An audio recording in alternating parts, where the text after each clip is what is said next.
asuhan dewata.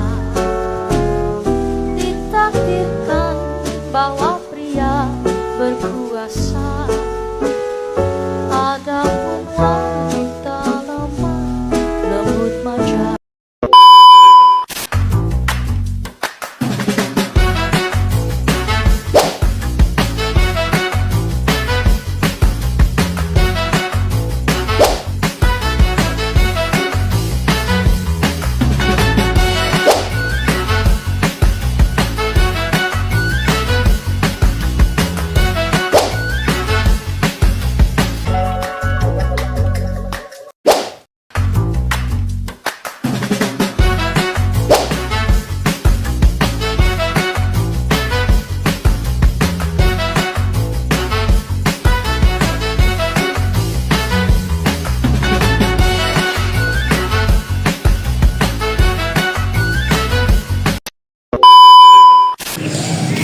Berhenti. Aduh, apa ini rame-rame? Siang-siang minum air kelapa. Cakep. Makan sate tutupnya besi. Cakep. Gue gak peduli nih rombongan datangnya dari mana. Sebutin dulu apa urusannya kemari. Sebelumnya bang, assalamualaikum. Waalaikumsalam. Bikin pagar dari kawan. Cakep. Udah jadi, jangan lupa dilap. Cakep. Ini kita semua kemari semata-mata buat Neng Sari. Oh, jadi urusan lo kemari buat ketemu Neng Sari.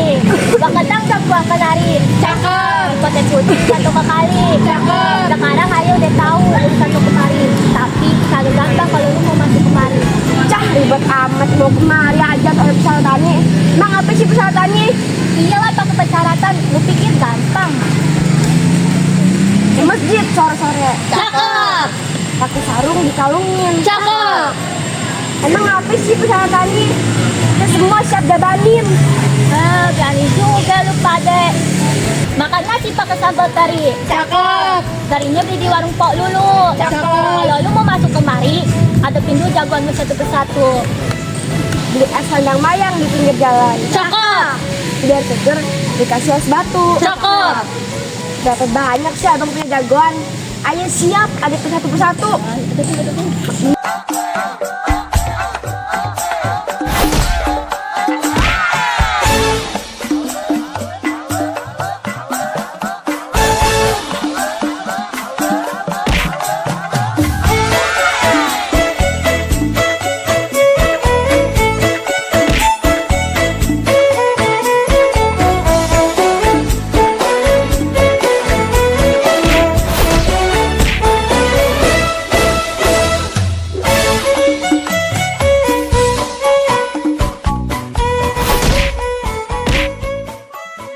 Gimana sih bang?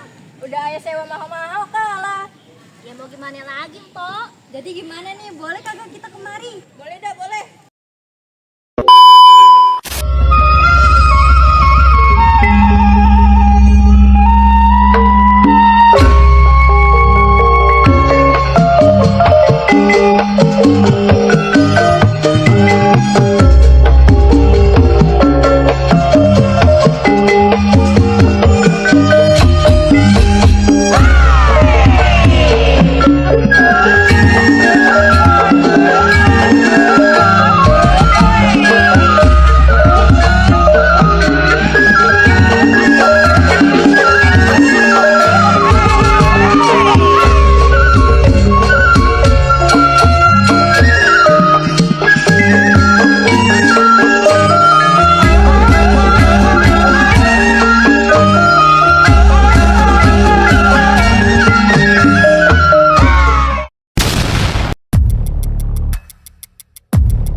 A few moments later.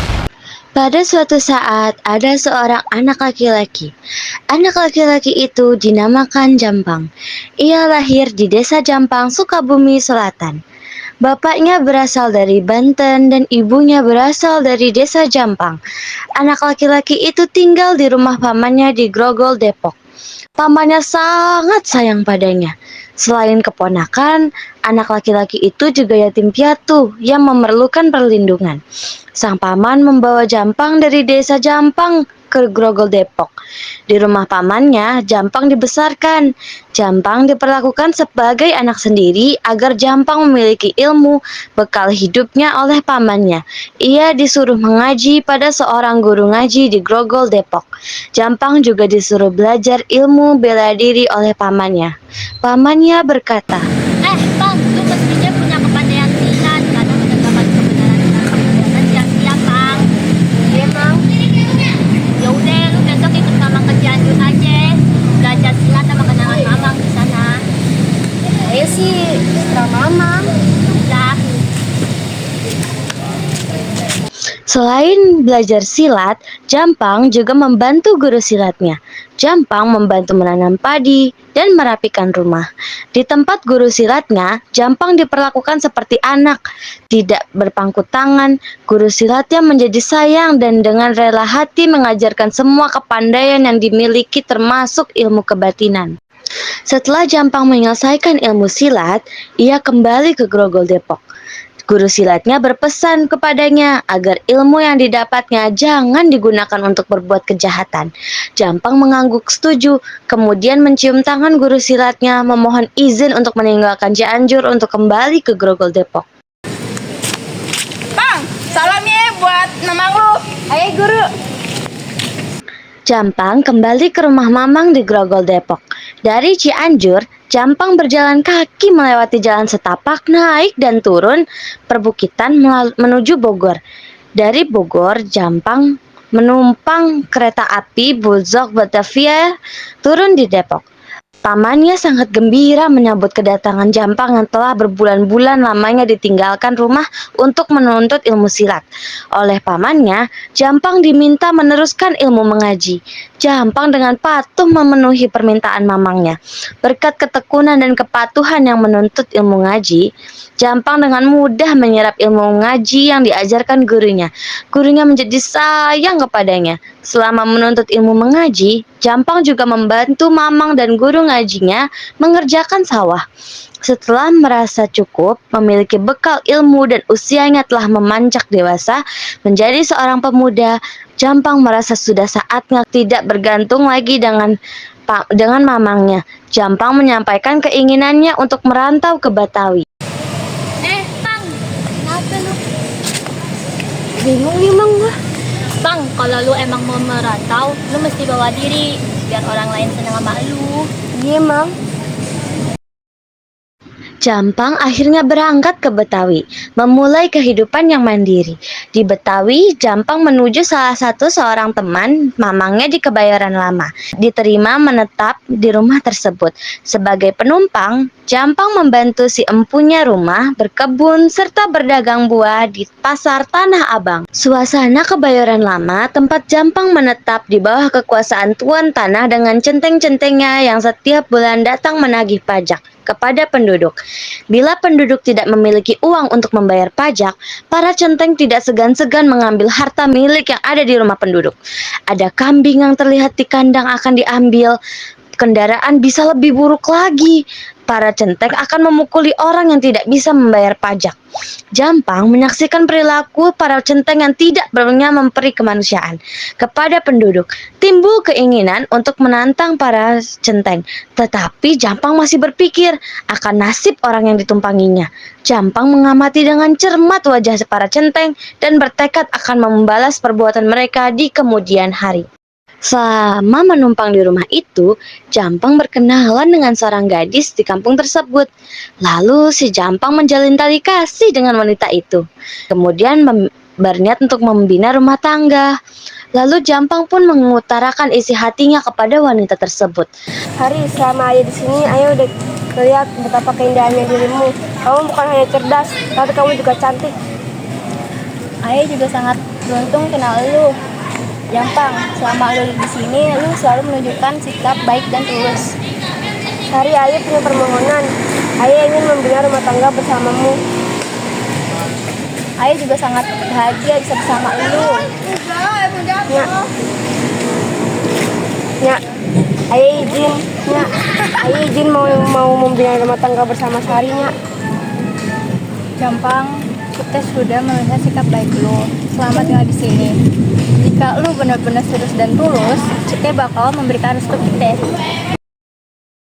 Gampang, ini bukanlah keputusan yang ringan. Namun kalau lo mau mendapatkan hatinya yang sari, lo harus mencintai dan menghormatinya sesuai yang kau harapkan.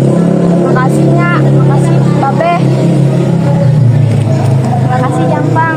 Ayah berharap kita selalu bersama dan kita bahagia selamanya. Akhirnya, Jampang menikah dengan gadis kebayoran lama dan pindah menetap di rumah mertuanya. Oleh mertuanya, Jampang diberi sebidang tanah untuk digarap. Bersama istrinya, Jampang menggarap tanah, menanami lahan dengan bibit padi, kacang, dan kelapa. Selain menggarap tanah, Jampang juga menjual hasil kebun mertuanya ke pasar Tanah Abang. Istrinya akhirnya hamil kemudian melahirkan seorang anak laki-laki yang diberi nama Jampang Muda. Wajah anaknya sangat mirip dengan dirinya, ibarat pinang dibelah dua. Jampang sangat gembira, kegembiraan yang tidak bisa dikatakan. Setiap selesai bekerja di kebun atau menjual hasil kebun di pasar, Jampang selalu bercanda dengan anaknya. Sekalipun Jampang memiliki ilmu silat yang tinggi, tetapi ia pun terkena tagihan dari centeng tuan tanah Kebayoran. Sebenarnya Jampang ingin melawan, tetapi memikirkan anak yang masih disusui istrinya. Jampang pun akhirnya mengalah, membiarkan para centeng beraksi di depan matanya. Jampang, mana pajak lu? Bayar cepat-cepat. Iya Bang. Nah, lu memang penduduk yang taat.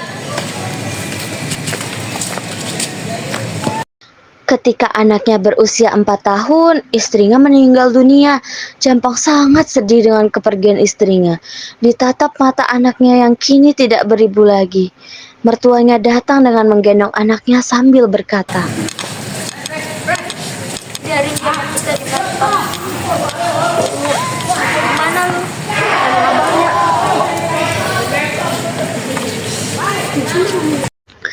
Jampang menitipkan anaknya kepada mertuanya. Ia pergi ke Tanah Abang. Jampang memutuskan untuk mengambil kembali hak miliknya dan hak milik mertuanya serta penduduk yang diambil oleh para tuan tanah dan centeng-centeng secara sewenang-wenang. Jampang pergi ke Tanah Abang melewati rumah para tuan tanah dan orang-orang kaya serta rumah para centeng. Sungguh sangat berbeda. Rumah mereka penuh dengan perabotan mahal. Dari mana lagi kalau bukan hasil dari memeras penduduk. Jampang di pasar Tanah Abang sampai menjelang asar. Kemudian pergi ke rumah seorang tuan tanah, mengamati dengan cermat keadaan rumah. Berapa centeng yang menjaga, bagaimana jalan masuk yang tepat. Setelah itu, Jampang pergi ke langgar, menunggu sambil sholat maghrib dan isya. Anak mana nih? Ayo Jampang Pak Imam dari anak Kebayoran lama. Ada perluan apa ke sini? Ini ayah pengen ngambil tanah ayah yang diambil sama tuan tanah. Hati-hati ya, banyak jagoannya. Kalau aja kan ayah ada penolongnya. Siapa? Ono yang di atas, Allah. Imam Langgar menggelengkan kepalanya. Jampang segera mengambil wudhu dan azan maghrib. Kemudian sholat maghrib berjamaah. Setelah sholat, Imam Langgar mengajak Jampang makan di rumahnya. Jampang tidak menolak, mengikuti Imam Langgar menuju rumah Imam Langgar. Sambil berjalan, Imam Langgar berkata, Ntar malam ada pertunjukan di balai desa. Kalau mau lu pergi deh tuh pas habis sisa. Nggak ada tuh centeng-centengnya. Iya, Pak Imam makasih ya. Iya, sama-sama. Setelah sholat isya, Jampang bergerak perlahan mendekati rumah tuan tanah. Dari kejauhan, terlihat kerumunan orang. Para centeng dengan golok di pinggang sambil menyulut rokok, sebagian duduk. Sebagian berdiri, kemudian keluar seorang yang barangkali tuan tanah. Kemudian kerumunan itu pergi dari rumah itu dan menuju kampung sebelah untuk menonton pertunjukan gambang kromong. Jampang dengan cermat mengawasi kepergian tuan tanah dan para centeng-centengnya. Setelah mereka berlalu beberapa saat, Jampang masih tetap di tempatnya untuk mengawasi keadaan rumah. Kemudian Keluar seorang lelaki, menutup pintu pagar lalu masuk kembali ke dalam rumah. Jampang bergerak perlahan-lahan sambil mengawasi keadaan sekitarnya. Suasana sepi, gemerisik angin dan suara jangkrik memecah kesunyian malam. Jampang melompati pagar rumah tuan tanah, kemudian merangsak maju mendekati jendela, menempelkan telinganya pada kayu dan jendela. Terdengar suara perempuan sedang berbincang-bincang di dalam rumah. Nya, ayo pulang juga dibeliin kalung. Kapannya? Ya udah sabar, nanti kalau si Rahim sama Babe lu juga lu pasti bakal punya kalung juga. Babe sih seneng ingkar janji, bukannya beliin naik kalung tapi malah beliin buat gendak-gendaknya. Lu ngomong Babe lu udah apa lu? Biarin, habisnya kagak dibeliin kalung. Jampang bergeser ke jendela lainnya, memasangkan telinga untuk mendengar. Tak ada suara apa-apa, mungkin sudah tidur. Dengan perlahan menggunakan tenaga dalam, Jampang membuka jendela lalu melompat masuk. Seorang laki-laki yang sedang tidur ayam tersentak bangun. Jampang dengan sigap membekuk laki-laki itu untuk tidur kembali. Sebuah pukulannya membuat seorang laki-laki itu terluka layu. Tak berdaya, Jampang kemudian bergerak ke kamar tidur tuan tanah. Tangannya mengetuk pintu perlahan-lahan, mendengar suara panggilan dari dalam kamar. A few moments later.